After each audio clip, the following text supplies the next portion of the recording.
गणित की प्रकृति में ही कई बार इस स्टेटमेंट को इस्तेमाल किया जाता है कि गणितीय कथन जो होते हैं वो असंदिग्ध होते हैं, जिसको इंग्लिश में नॉन एम्बिगुअस कह सकते हैं।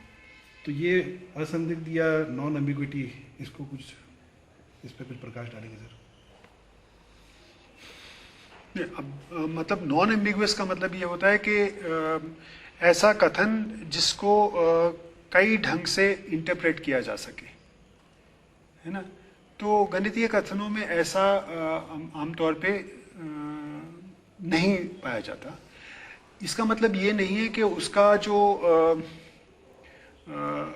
जो उत्तर है या उससे जो बात निकल के आती है वो एक ही निकले, ऐसा वो नहीं है जरूरी। असंदिग्ध का मतलब ये है कि वो स्पष्ट बात है, उसमें ये नहीं कह सकते कि आपने उसका ये मतलब समझा, मैंने उसका ये मतलब समझा।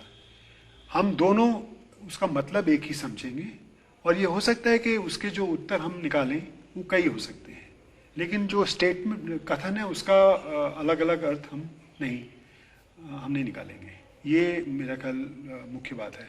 और ये असंदिग्ध इसलिए क्योंकि जो हर शब्द हम इस्तेमाल करते हैं गणित में, वो एक निश्चित चीज़ को, एक निश्चित अवधारणा को व्यक्त करने की करके करता है। और इस वजह से जब हर शब्द के साथ जो अवधारणा जुड़ी है वो निश्चित है, तो पूरा वाक्य जो बना है उन शब्दों से मिलके उसके कई अलग अलग अर्थ नहीं निकाल सकते। तो मुझे लगता है इस तरह से हम शायद कहा जा रहा है कि गणितीय कथन असंदिग्ध है। पर वैसे तो भाषा का भी ये गुण होना चाहिए कि आपका कठिन का जो भी आप बात रखें, ठीक से रखें, उसमें एम्बिग्विटी ना हो। ये तो हम चाहते ही है कि हमारी अभिव्यक्ति में एम्बिग्विटी ना हो। तो एम्बिग्विटी तो किसी भी एक्सप्रेशन के लिए